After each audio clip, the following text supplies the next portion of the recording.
All right, Christian, let's talk about the SEC. This Yo, is shout out this graphic, by the way. This is the best one.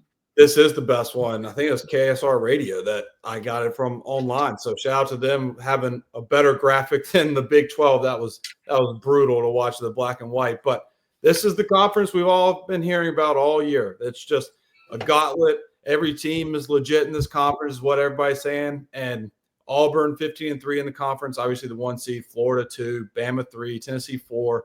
But it gets murky, like from 6 to 12. Christian, to me, like from Kentucky down to Vanderbilt, like it's a toss up to me. Like these guys they eat each other. Missouri is at 7 on this, and I want to talk about them in a little bit, but I think there's value in this tournament. Like Auburn's been dominant, obviously all year, 27-4, 15-3 in conference, but they've lost 2 straight. Janai Broome, 2 games. Not last game against Alabama that they lost, but the 2 games prior, he was in single digits. Seems like he gets banged up every other game now. And then you have Chad Baker-Mazara being the most immature 25-year-old in the country, and not just college basketball, but in the country in life. And he puts on his Instagram story crying, laughing faces like, you mad or something. And I'm like, dude, you're 25 years old. Is there anybody here that you see? We'll start with the first round, like John Calipari in Arkansas. Is there anybody in the first round where you're like, I could see them, making an upset into the second round and maybe going to the quarters? It's all one big jumble, man. Like the teams playing on day 1 versus day 2 are essentially in the same tier. And as I say that, 5, 6, 7, even 8 have all competed and won against the teams with the double byes. Like, to the people who think the SEC is overrated, like, it pissed me off. This doesn't mean that the Final Four is going to be 4 SEC teams, but it pisses me off when a Texas team is the 13th best team in the league that has Trey Johnson, a top 5 pick, Arthur Kaluma, Caden Shedrick, Jordan Pope, Julian Larry, Traymon Mark, is like, and I'm not saying they deserve to make the tournament because you got to win games at the end of the day, but like, that's the 13th best team in the league. Like, come on. Colin Murray-Boyles is a top 10 pick in my eyes. And South Carolina is 12-19. And in the unbiased metrics, which you can say get rigged by crushing bad teams, or that was the narrative around the Big 12 last year, but it's also another way of saying, if you win all your non-conference games and you beat good teams, that the computers understand that. South Carolina is the 69th best team in the country, according to KenPom, and they're the worst team in this league. Like, Arkansas is an interesting team here. There's so many interesting teams here, so I don't really know where to start, but I kind of want to work double buys backwards here, because Auburn, Tennessee, Florida, and Alabama are the 4 teams that have plus 600 or shorter odds to win. I'll put that up right now. So those are the 4 clear teams. Those are the 4 best teams. They've been the 4 most consistent teams, and they're the 4 teams that. And I will separate the top 3 from Tennessee, personal preference a little bit. I think those 3 teams can all make the Final Four. I don't think any of these other teams can. But there could be like 7 SEC teams Sweet 16. I'm not saying there will be, but Arkansas, I don't really buy Mississippi. Okay, Mississippi State, I don't super buy. Georgia, I don't super buy. Arkansas, I don't super buy. But they're all good. They're all good teams. Ole Miss is a team that I've fluctuated on to this is a dark horse team that can make a run in the NCAA tournament, to there's just been too many times where they've underwhelmed me. I just don't know if they have the players. I really like Padula. I like Davis. I like Brakefield, but I just don't know if it's enough when you look at who they're against. Mizzou, I was very skeptical of. Then all of a sudden, I'm like, hold on, Mizzou can hoop. Mizzou can really score. But then they lost at home against Kentucky and gave up 96 at Oklahoma. So that maybe is countering what I'm saying about the SEC being overrated, because I just kind of shat on the whole teams that gave the league the depth. But all this to say, a team that I don't like is my favorite bet in this tournament. And it's Texas A&M 25-1, because we've seen what they've done against Auburn and Tennessee. Buzz has been good in the SEC tournament, and they can cause chaos in a way against Auburn. Like the teams like Ole Miss, Vanderbilt, Arkansas, Mississippi State, Oklahoma, Georgia, Mizzou, Kentucky. Or I'm not going to throw Mizzou and Kentucky in there, but those are teams that can beat the best teams at home and when they play really well. But Texas A&M is the type of team that, you look shitty a lot of the times and they're infuriating, but they can impose the way they want to play basketball against these best teams. And their ability to muck it up against Tennessee and Auburn gives them a fighter's chance if their guards can shoot the ball well, and because you know what they're going to do on the glass, you know the effort they're going to play with defensively. So I think from a long shot perspective, A&M is my favorite bet. It's hard to imagine one of these top 4 teams not winning it, though. Auburn, Florida, and Alabama, I think, are just such good basketball teams.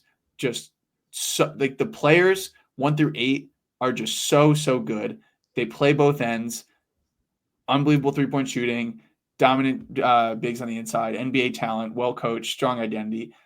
Tennessee, I just bring a little bit lower because, yes, you're number 1 defense in the country, but there's just too many games where it gets tight and it's like Chaz Lanier is your only good offensive player and you're relying on Jordan Gainey to ISO, who has been better lately, but like, and I understand Ziegler has these 12 assist games where he looks great, but like too many times away from home. I've seen it over and over again. He is not a good enough offensive player to be the point guard on a team that's as good as the metrics say Tennessee is and as good as people want to see. So they're a clear number 4 for me in the SEC tournament and in the NCAA tournament. But I will say, if Tennessee just does their defensive thing, they could easily beat A&M and Auburn and be in the title. Like that wouldn't surprise me at all. There's as critical as I am of Tennessee, I understand what they do thrive at. And when I look at their matchup against A&M and Auburn, and I think about the way that they won at A&M and almost won at Auburn, but held Auburn to like under 60 and was the first team to like kind of put a crack in Auburn's shield since the Duke game. Tennessee can absolutely win this tournament. I'm just, from a personal perspective, I think Auburn, Florida, Alabama are on another level. I like your Texas A&M thought process. Where are they at? They are plus 2,500. And Buzz Williams, like you talk about a coach, like the team's identity is the coach. That is what Texas A&M is to me. Like they play as hard as the coaches.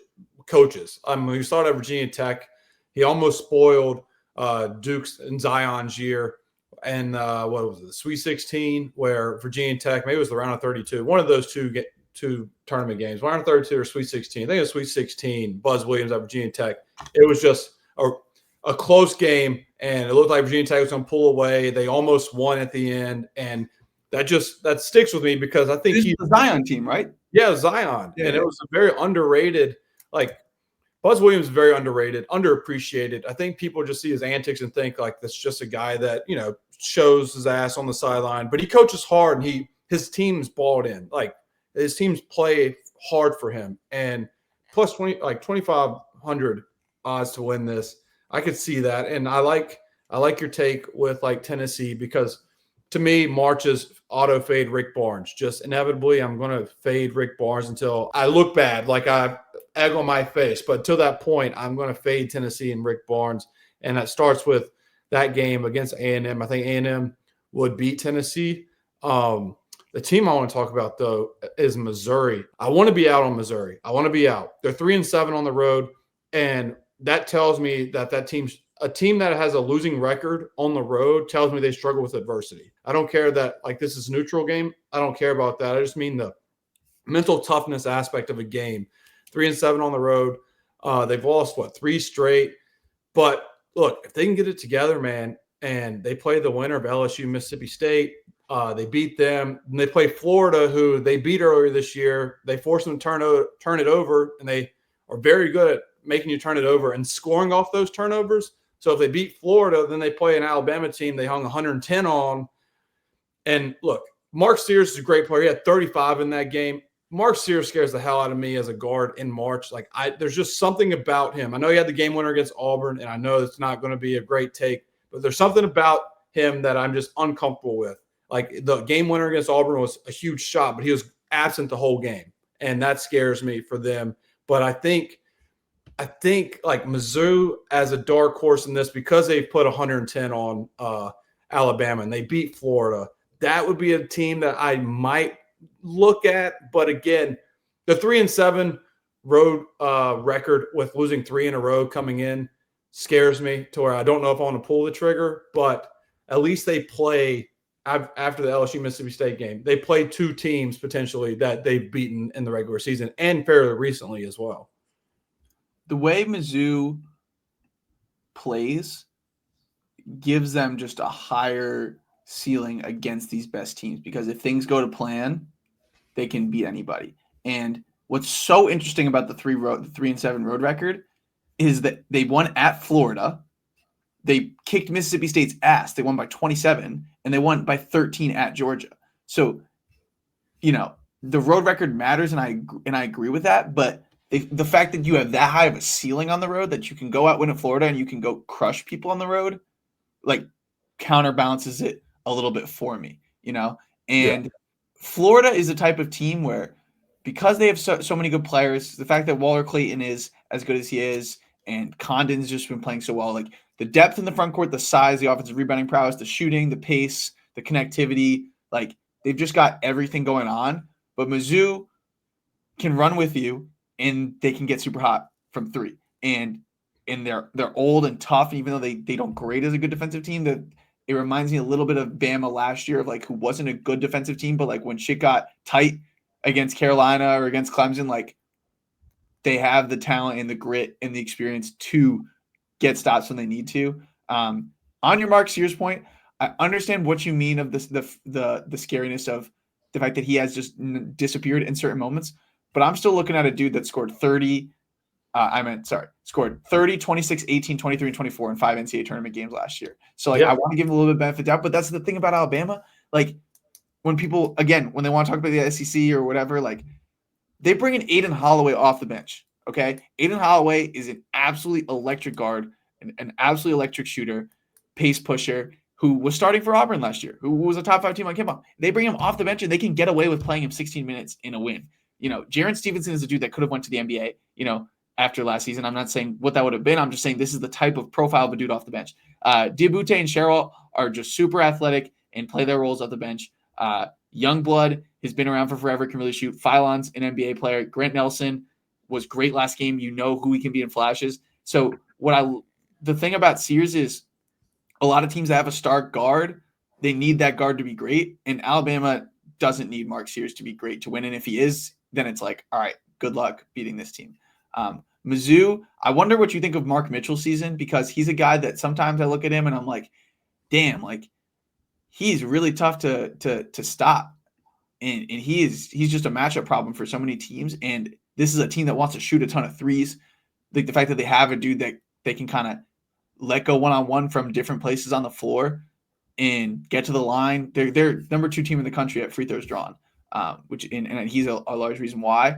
I'm interested what you think of Mark Mitchell, but yeah, Mark Mitchell, it's an experiment. I mean, it's experience. It's what it was at Duke, dude. It's like he'll have a game at Duke. He'll have like 8 points on 3 of 9. They're around the rim. He's forcing it, but he's 6'8", but he gets blocked around the rim because he'll like throw his head back and try and flail to get a foul call, and it won't happen. But then the next game, he'll give you 20 on like 6 of 8, and then he'll go to the line and hit 8 of 11 free throws. You're like, this is good. And then on occasion, he'll step out and hit a top of the key 3 or a slot 3. You're like, oh, okay. And I called him Marksman Mitchell as a joke, because he would step out and hit like 3 games in a row. He hit 1 3, but he's a ball stopper. He has to go ISO with his guy to where he's trying to take his guy to the cup and then trying to finish. And that's just, he had 30 something in their win against Alabama. He had like 33, I think it was, which I'm happy for him, but it's just, then he'll have a game where he disappears and struggles from the field and is inefficient and is a ball stopper who's inefficient. So he scares me, even though I think Mizzou is the perfect place for him, though. I think what they bring to the table, they muck it up. They want to they're like an AAU team that's going to full court press you at 8 a.m. on a Saturday. And you just woke up, you don't want to be there. And this team's going to be in you at the beginning of the game. And Mark Mitchell is a guy to be that identity for them. And so I think this is a perfect fit for him. But as a ball player on like Duke, it just always seemed it never worked. It never fit. And I mean, you described his game so well, and that's why the marriage with Mizzou has kind of worked, just because you have this run and gun style. You have so many shooters. There's just possessions where, I mean, Caleb Grill, you have to know where he is. Jacob Cruz, you have to know where he is. Marcus Warwick, you have to know where he is. Trent Pierce, Robinson is on the low volume, is shooting it well too. Robinson's a potential NBA guy. They just, the talent, and then Tony Perkins was like a really good 4-year player for Iowa, and he's just like a piece that I forget they have sometimes. Like the way that they get to the line, push pace, and shoot threes, when you have a guy like Mitchell that when you do just want to have a possession where kind of everyone can chill and you let him do his thing, even though it can be frustrating to watch at times, like it works other times. And it just adds another dimension to their attack. And it's a huge reason why they're the 5th best offense. They're a team that I can't, like, they're the type of team where if you want to get cute and throw a 5 or 6 or 4, I don't know what they'll be, into your final 4, they could 100% get there. Like, they have that ceiling. Like, they're probably one of the best final 4 long shot bets you could make right now. But the floor is low because of that same reason that the ceiling is high. So, yeah, they could be upset in round 1 to a very disciplined team that doesn't turn the ball over, and they can shoot well from 3, or they can run the table. Like you just said it, they have a very low floor and a high ceiling. They're very volatile. But I want you to know your take, Christian, on Kentucky. Look, I know their injuries have derailed their season, but like they still have Kobe Brea, Lamont Butler's an experienced guard. Is there anything? Can Kentucky not, like, do they beat Georgia and Oklahoma? Say they beat the winner of that game. Can they beat Alabama in the quarterfinals? Yeah, absolutely. Actually, Alabama's probably the worst matchup for them.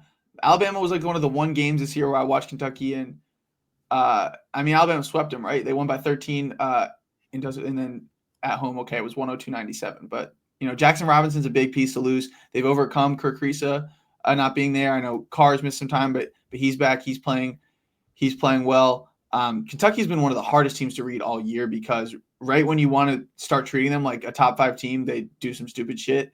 But the amount of great wins they have is just incredible. You've beaten Duke, Gonzaga semi-way, you beat Louisville, you beat Florida, you beat Tennessee on the road, you beat Tennessee, you swept Tennessee. Did I just read that wrong? Yeah, they swept Tennessee. They beat Tennessee, 78-73 at Tennessee, and then they beat them at home 75-64. Yeah, and then the win at Missouri is a great win. I really like Mark Pope. Amari Williams is maybe one of the most underrated players in the country. He is a beast defensively. He can pass the ball. He can score. He makes his free throws. It just boggles my mind that a team starting Lamont Butler, Otega Owe, Amari Williams, Andrew Carr, and I understand Kobe Brea is not much of a defender, but those 4 guys, that's a really good defensive personnel grouping. And if you just took away Kentucky or Pope or I don't know, whatever it is, like there's no reason they should be as bad defensively as they have graded for a large portion of this season. But I'm really having a tough time with Kentucky because like Mizzou has a fluctuating floor and ceiling because of their style. Kentucky's just like, what are we going to get from them? We know what we're going to get from Mizzou. It's just sometimes the shots aren't dropping enough. But Kentucky, it's like if we get Kentucky at their best, it's not just whether shots are going in or not. It's just, I think, how they play defensively. But in the depth has definitely been shrunk without Jax, but the white kids they bring off the bench are pretty good. Garrison can give them some good minutes. I like them. I think they're tougher to read. At least Mizzou, I understand the gamble I would take by betting Mizzou. Kentucky, I'm just like, I don't know. But the Alabama would have to beat them 3 times. Yeah, I mean it's a lot of good ball, dude, and they're just eating each other up like every night. Like it's just they're physical, they're athletic. I like the identity of Kentucky too. Like Amari Williams, he was a guy Duke was looking after. It was Amari Williams from Malik Brown, and Amari chose Kentucky. Duke got Malik Brown. It worked for both parties, but you could see why Duke wanted Amari Williams because he sets the tone defensively just like Malik Brown does for Duke, and he's a great passer in their offense as well with what he brings to the defense side of the ball and his rebounding ability. But they just losing Robinson hurts a lot. And I think they can keep it close to Alabama. I don't know if they could beat Alabama, but again, like my point with Duke potentially playing UNC a third time, it's hard to beat a team 3 times. It's hard to beat a team, but Alabama's pace and the lack of depth Kentucky now has due to injury, like I think Alabama can take care of business. But I just trying to find somebody on this bracket that could seriously upset Auburn because I think Auburn is more human in these last week to 2 weeks in the season than they've shown the whole year. And I think it's because Jani Broome just looks like he is dealing with some – Jay Williams talked about it. Like it just looks like his legs bother him the way he gets up and down the floor. Kind of looks like he drags it at times. He's been checked out of games due to like a shoulder, and then he comes right back. And then obviously he twisted his This is ankle. the dude that also had 34 in 5 blocks and 3 steals, though, which is crazy because I agree with you. Correct. Crazy that he produced like that. Correct. He did have 34 against Alabama, but again, the Alabama pace, when you play Alabama, they're trying to get a shot up the first 10 seconds of every possession. So there's a lot of possessions in the game. 34 obviously is very impressive and was the go-to guy down the stretch for Auburn. But something in me is like, I don't know. It almost seems too easy for me to be like, all right, Auburn's going to win the SEC tournament. Is there a certain matchup? I know we talked about A&M, and I know we've kind of talked about Missouri and across the board, but is there a team that you can see knocking off Auburn and winning the SEC tournament, like whether it is Ole Miss, Arkansas, South Carolina, or Tennessee? The A&M Tennessee Auburn game is going to be a close game, and it's going to be an absolute battle. And then they're going to have to play likely Florida or Alabama. And guess what? If one of them gets upset, congrats, you're playing Missouri or Kentucky. So I think I would not bet Auburn to win this tournament. I would say they're the favorite to win. But personally, Florida and Alabama, I have more faith in their identity than Auburn, because whether it's CBM getting tossed or just there's something. Okay, hear me out. When Elijah Martin or Will Richard or Walter Clayton takes a 3 at the beginning of the possession, I'm like, cool. I'm cool with it. Rock and roll. When Mark Sears or Aiden Holloway or Chris Youngblood takes 3 at the beginning of the possession, I'm like, I'm cool. Let's rock with it. But when Denver Jones and Miles Kelly and Pettiford do it, maybe this is just a blockade within my mind of past Auburn teams, but I'm like, yo, chill. Let's get it to Broome. You'll get that shot. You'll still get that shot. There's something about it that I just feel like Auburn's more susceptible to going through a game where the offense is where they kind of lose themselves, their discipline, and they don't. And I'm saying this about the team that's ranked the number 1 offense in the country. I'm just saying sometimes I just don't think they play the way that they should. And I'm not saying I know better than Bruce Pearl, but I feel like Florida and Alabama always do exactly what Todd Golden and Nate Oates want them to do. And maybe Bruce Pearl doesn't care, but it's like there's moments where Auburn really needs a basket, and you're running Miles Kelly and he takes a it's not a movement 3, but it's like not a set foot wide open 3. And it's like, Miles Kelly's great. I love Miles Kelly, but why is that what we're doing right away? So that's why Florida and Alabama, to me, I have a stronger affinity for. And A&M, Tennessee, Auburn, those games, when those teams play Auburn, it's gross as hell, and anything can happen. And if Auburn or if A&M or Tennessee is getting a lot of points in that game, I'm probably going to take them, because I just feel like, I don't know, when Auburn's machine is cooking and they're getting to the basket and it's like, holy shit, they're throwing lobs to Cardwell, Broome scoring whatever he wants, and when he's not, it's kick open, wide open 3, boom, they're getting stops, they're running. That's when they look like the best team in the country. But there's so many good teams in this league, and I know they've done it throughout the season. That's why they're, right there with Duke as the 2 best teams in the country. Sometimes I just got to trust my gut, and I really think Florida and Alabama are right there, and I low key prefer Florida and Alabama. And I might just be wrong. This is my personal opinion, but all that to say, I think A&M is the best. A&M's the best odds to realistically make I'm not even an A&M guy. I'm just saying they could. Beating Tennessee and Auburn is the 25-1 for the. I think their ability to win a messy game against Tennessee and Auburn to get to the finals and hedge out is the best opportunity to make money here. But could talk about the SEC all day. I don't know if I didn't give enough credit to the Ole Misses, the Georgias, Mississippi State, the Arkansas of the world, but to get that hot in this league just feels impossible.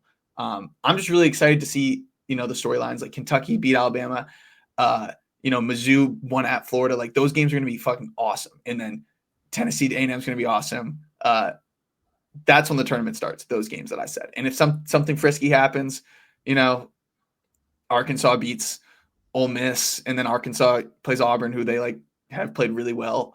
You never know.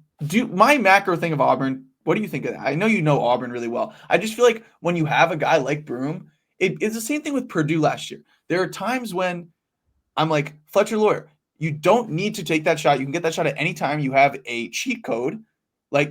You have a genius coach. get it to Edie, and if you can't get it to Edie, and the reason you can't get it to Edie is because there's two guys there, someone's open, then you shoot it.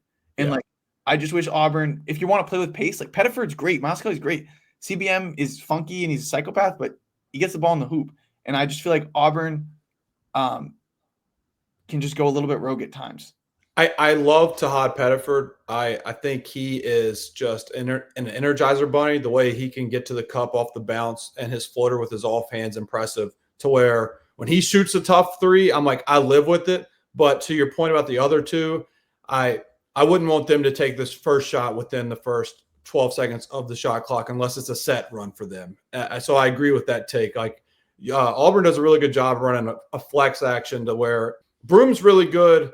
And I'm going to go down a National Player of the Year thing here, but he's really good in the offense that Bruce Pearl has made to get him the best version of himself. And I think that's why I think Cooper Flagg separates himself from Broom, because Cooper Flagg will score in the offense, but he'll break you down one-on-one and score ISO, whether it's a pull-up three, pull-up mid-range, or to get to the cup. He's a three-level scorer, whereas Broom is really good in the system that Pearl has, because Pearl is an offensive genius. Pearl is one of the best offensive coaches I've seen in college basketball. Like when they played Duke at Duke, Broom could not score in the start of the game. Like they tried to get it down on the block. He was missing his lefty hook that he does. This turn away, he was missing. So in the second half, they started slipping ball screens because Duke was so aggressive on ball screens, and Broom just had straight rim runs because Malik Brown was hard hedging too much.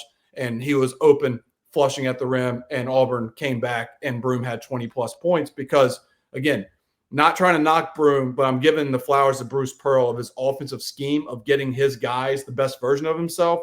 And I just went on a side tangent about National Player of the Year, but I think if Pearl continues to do that, to give Broom hit the ball, to be that dominant, owning the usage, owning the possessions, because he is good passing out of the post, and those are the shots that you want your Denver Joneses and Miles Kelly to have. Is Broom, you catch it in the short corner, you go to work, or you try to, and then you jab step, and if nothing's there, you kick it to your shooter that's standing in the slot, the opposite side of the ball, and they knock it down. You don't want them to shoot the early one right away. But with Tahad Pettiford, I think he's just made for the moment of a big game. He is a guy, when I close my eyes and think of a guy in March, I think of Tahad Pettiford having a big moment. I think he is the most important piece for Auburn. Tahad Pettiford is the guy for me that's going to make or break the biggest moment for them, whether it's in the conference tournament or March Madness. Want to know something super interesting? Two notes from Pettiford. The three most minutes he's played in a game this season were the last three games. And he hit 4 threes and 6 threes in their last two losses. But these losses don't change anything about Auburn. Auburn is still a top 2 team in the country. And you did a great job of describing that. And I was nitpicking. And I agree that Pettiford, I love him playing these bigger minutes. And I understand it's Baker Mazar getting tossed and Denver Jones getting hurt. But yeah, when Auburn is cooking, I would say, I know I'm talking to Duke. I still think Auburn has shown being the best team. They've been the best team for a longer stretch, and it's not Duke's fault that they haven't had as many chances to show. I agree with you. Insane. He's fantastic. I agree that Auburn's the best team. Like, I think they are.